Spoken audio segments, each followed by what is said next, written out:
Hello दोस्तों, कैसे हो? आपका स्वागत है तिरपान स्टडी सेंटर में। आज जो हम करने जा रहे हैं हिस्ट्री का चैप्टर अत्यंत महत्वपूर्ण है हर एक क्लास के बच्चों के लिए। खास तौर पे जो यूपीएससी एग्जाम तैयार करना चाहते हैं तो इस वीडियो का जो है फायदा उठा सकते हैं और ये काफ़ी इंपॉर्टेंट भी उनके लिए रहेगा। चलिए देखते हैं हमारा आज टॉपिक क्या है। हिमालय क्षेत्र। देखिए, हिमालय क्षेत्र के बारे में जानना बहुत ही रोचक रहेगा और इसकी विशेषताओं को जान के और भी आप रोमांचित हो जाओगे, क्योंकि हिमालय आपको पता है कि हिमालय हमारे लिए सबसे इम्पोर्टेंट अपना स्थान रखता है। क्योंकि बहुत से जो चाहे आक्रमणकारी हो, चाहे बहुत से जो यात्री थे असेंट टाइम में जो थे इसी क्षेत्रों का उपयोग किए। और कहते हैं हिमालय जो है हमारे बहुत तरह से जो है फायदेमंद है, क्योंकि ये बहुत सारे हवाओं को जो है इधर आने से रोकती है, बहुत सी घटनाओं को आने से यहाँ रोकती है। इवन कि ये मौसम को परिवर्तन करने में भी हिमालय का अपना विशेष स्थान रहता है। तो ये जानना आपके लिए अत्यंत महत्वपूर्ण रहेगा कि हिमालय क्षेत्र क्या है। कहते हैं हिमालय पर्वत क्षेत्र जो है विश्व की विशालतम और उच्चतम जो है पर्वतीय श्रृंखलाएं हैं और यह औसतन जो है 2400 किलोमीटर लंबा है। ठीक है, इस श्रृंखला ने न सिर्फ हमलावरों को आने से रोका है बल्कि उत्तर की ओर से आने वाले मानसूनी शीतलहर से भी हमारी सुरक्षा करती है। मैंने आपको पहले ही बताया था कि ये हमारे लिए अत्यंत महत्वपूर्ण है और ये हमलावरों को भी आने से रोकता है, क्योंकि वहाँ की जो विषम परिस्थिति होती है वो हमलावर सह नहीं पाते हैं। और कहते हैं वहाँ उधर साइड से मानसूनी शीतलहर जो आती है उससे भी हमारे देश को जो है सुरक्षा प्रदान करती है। ये समुद्र से उठने वाली मानसून हवाओं को भी रोककर उत्तरी मैदान क्षेत्र में वर्षा का कारण बनाती है। यानी उत्तरी मैदान में जो वर्षा होता है वो हिमालय के कारण ही माना जा सकता है। यद्यपि कुछ ऐसे पर्वतीय दरारें हैं जिनसे गुजर कर हमलावर जो है व्यापारी और जो है धर्म प्रचारक यहाँ पहुंचे। यद्यपि यह जटिल क्षेत्र है। इन्होंने प्राचीन काल में मध्य एशिया, चीन और तिब्बत जैसे देशों से जो है सांस्कृतिक संबंध विकसित करने में सहायता भी किया है। तो कहते हैं हिमालय का अपना एक विशेष स्थान है और उसका स्थान जो है कोई ले नहीं सकता। इनके बारे में जो है जानना और भी अधिक महत्वपूर्ण रहेगा। देखा जाए तो यहाँ उत्तर पश्चिम दिशा में जो है विभाजित हिमालय श्रृंखलाओं में भारतीय मैदान क्षेत्रों का जो है पाकिस्तान के जरिए ईरान और मध्य एशिया को जोड़ने वाले मुख्य मार्ग शामिल है। इनमें जो है गोमल, बोलेंस एंड खैबर पास शामिल है और ग्रीक, शक और कुषाण, हून और अन्य विदेशी जनजातियों ने इन्हीं मार्गों के जरिए भारत में प्रवेश किया था। और इसी प्रकार बौद्ध धर्म और अन्य भारतीय विशेषताएं इन्हीं पर्वतीय मार्ग के जरिए जो है पाकिस्तान और मध्य एशिया तक पहुंचती है।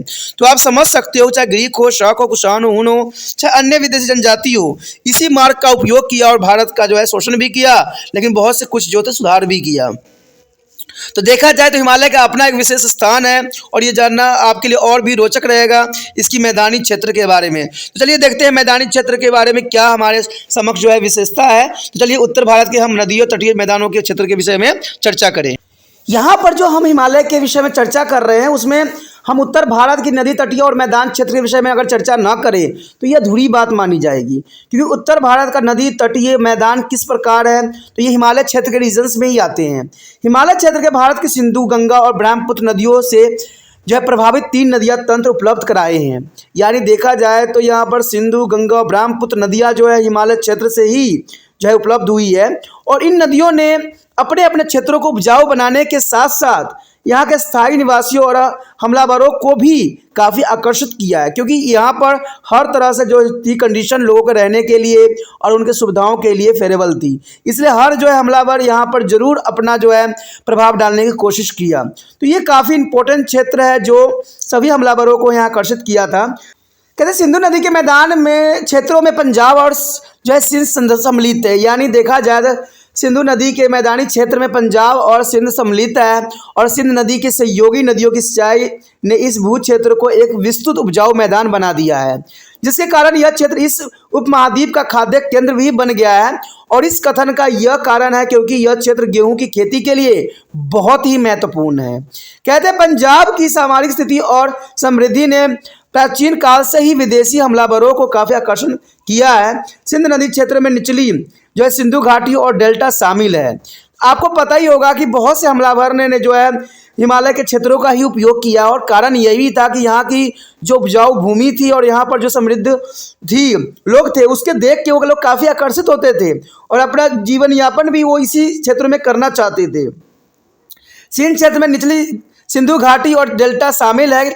सिंधु नदी के मैदान में ही इस उपमहाद्वीप में पहली बार हड़प्पा जो है संस्कृति की शहरी सभ्यता के विकास की झांकी देखने को मिलता है, जिसके विषय में जो है हम अगले चैप्टर में करेंगे। तो अगला चैप्टर भी जो है सिंधु घाटी सभ्यता का रहेगा, जो कि बहुत काफ़ी इंपॉर्टेंट रहेगा। उसमें भी हम विस्तार पूर्वक सभी बातों पे चर्चा करेंगे, तो अगला चैप्टर देखना मत भूलना।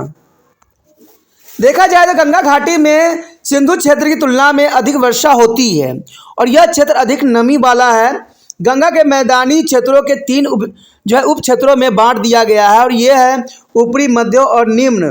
गंगा नदी के ऊपरी क्षेत्र में उत्तर प्रदेश के पश्चिम और दक्षिणी क्षेत्र शामिल है। कहते हैं प्राचीन काल से ही इस क्षेत्र में जो है सांस्कृतिक विकास दिखाई देता है और उत्तर वैदिक युग में यह आर्य का निवास स्थान बन गया था और यहाँ रहकर उन्होंने खेती बाड़ी हर तरह के जो है कार्य करने में सक्षम पाए थे। कहते हैं मध्य गंगा की मैदान क्षेत्र अधिक उपजाऊ है, उसमें जो है पूर्वी उत्तर प्रदेश और बिहार शामिल है।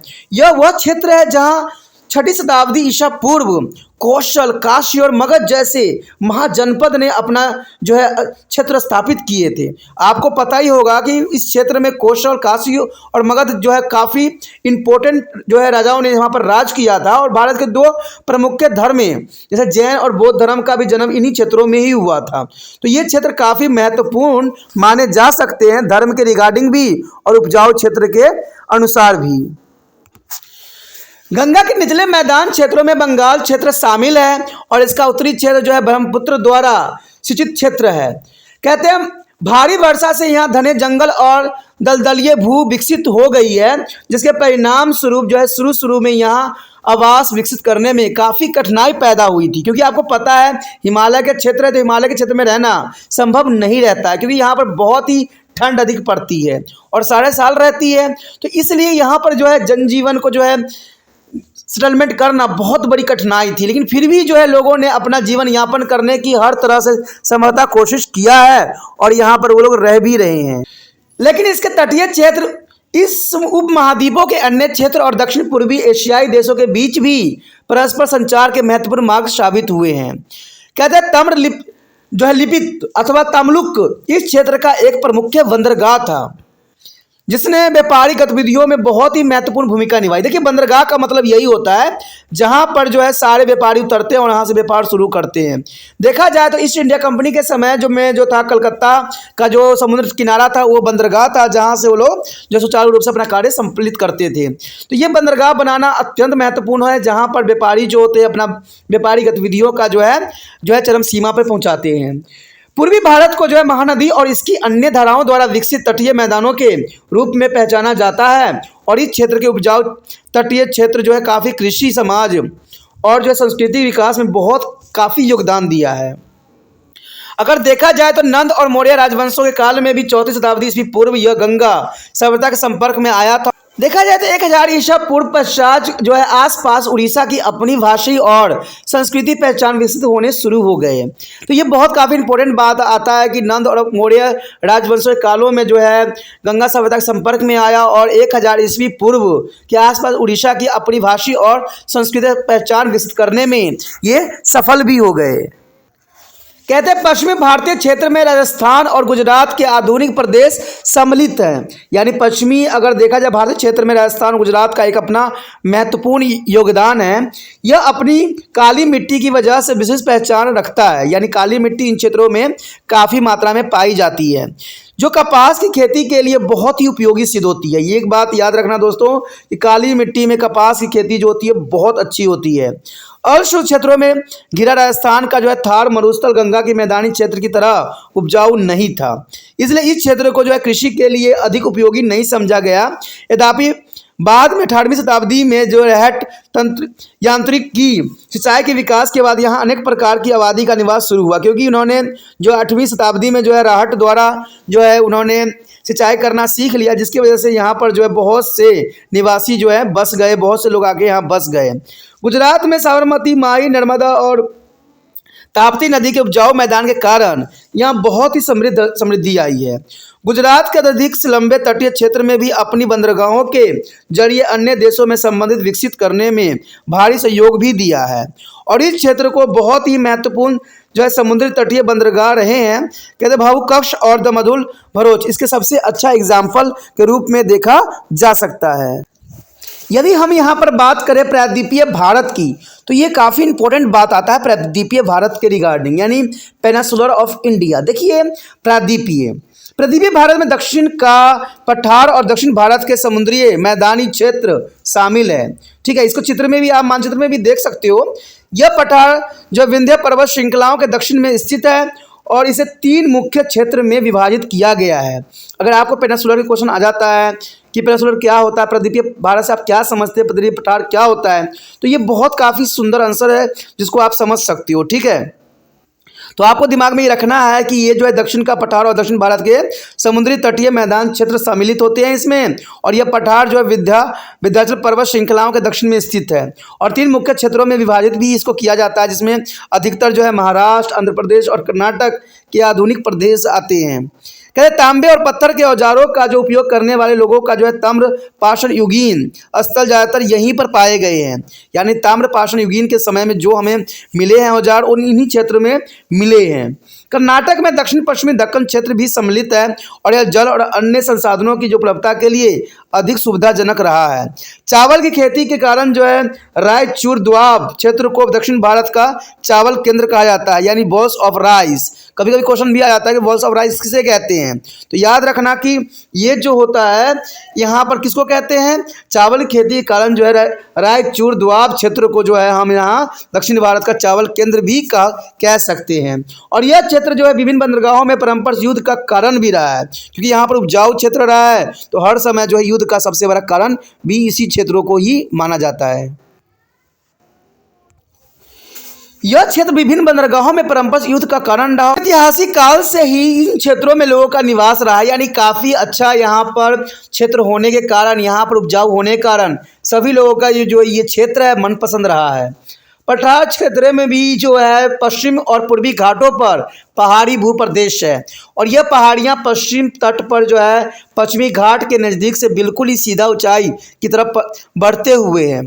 पूर्व दिशा में पठार की तरफ ढलान में चली जाती है और जजुनार, कन्हरी और कोरल पर इसमें अनेक मार्ग यानी दरारें श्रेणी स्थित होते हैं और यह मार्ग इस बंदरगाह को जो है पश्चिम समुद्र तट को जोड़ने वाले जो है व्यापारिक मार्ग के रूप में उपयोग कर रहे हैं। व्यापारिक मार्ग का तो मतलब समझ ही गए होंगे कि इन दरारों का उपयोग जो है आज व्यापारिक क्षेत्र के रूप में किया जाता है, यानी व्यापार करने वाले इसी मार्ग का जो है उपयोग करते हैं। कहते हैं पश्चिमी घाटों के दक्षिण किनारों पालघाट दरारों का है, यानी पश्चिमी घाट के जो है वो पालघाट दरारों के लिए जानी जाती है, जो कि पश्चिम समुद्र तट के जो है कावेरी घाटी से जोड़ती है और इसमें जो है प्राचीन काल से लेकर आज तक भारत, रोम, इंडो रोम व्यापार में अत्यधिक महत्वपूर्ण भूमिका भी निभाती है। पूर्वी घाट धीरे धीरे पठार और समुद्री तटीय मैदान क्षेत्र में ढलते चले जा रहे हैं। समुद्री तट मैदानी क्षेत्र में पूर्व में तमिलनाडु और पश्चिम में केरल प्रदेश आते हैं। तमिलनाडु में नदियां मौसमी होती है और जिसके परिणाम स्वरूप प्राचीन काल से ही इस क्षेत्र के लोग तालाबों द्वारा सिंचाई पर अधिक निर्भर रहे हैं, यानी तालाबों द्वारा यहाँ सिंचाई जो होती है ये काफ़ी इंपॉर्टेंट बात रहता है। फिर भी कावेरी डेल्टा क्षेत्र जो है मानव के आकर्षण का प्रमुख केंद्र रहा है और इसमें चावल की खेती के लिए जो है अवसर प्रदान किए हैं और यहीं पर जो है जब ऐतिहासिक काल की संगम सभ्यता का विकास भी दिखाई दिया है, यानी देखा जाए तो ऐतिहासिक काल के संगम सभ्यता का भी विकास यहीं पे हुआ है और तमिल क्षेत्र में इन्होंने जो है अपनी एक विभिन्न भाषीय संस्कृति पहचान विकसित कर लिया है, तो जो कि काफ़ी इंपॉर्टेंट है। अगला पॉइंट जो हमारे समक्ष रहेगा वो है पर्यावरण का प्रभाव। देखिए पर्यावरण प्रभाव भी जो है हिमालय में किस प्रकार की रहती है, तो ये जानना हमारे लिए अत्यंत महत्वपूर्ण होते हैं। तो चलिए देखते हैं पर्यावरण का प्रभाव जो है हिमालय के क्षेत्र में किस प्रकार का रहता है। यहाँ पर जो हमारे समक्ष आ गया है अत्यंत महत्वपूर्ण पॉइंट पर्यावरण का प्रभाव। देखिए हिमालय क्षेत्र के आसपास जो है पर्यावरण का क्या प्रभाव पड़ता है, तो ये जानना हमारे लिए बहुत काफ़ी रोचक रहेगा कि पर्यावरण का जो है हिमालय क्षेत्र में कैसा प्रभाव रहता है और क्या ये जीवन के लिए पर्याप्त जो है कंडीशन देता है। तो ये सब बातें जानना अत्यंत महत्वपूर्ण रहेगा। हमने हर बात पे चर्चा यहाँ पर किया है कि उत्तर भारत के नदी तटीय क्षेत्र मैदान कैसा था, प्रायद्वीपीय पठार कैसा था।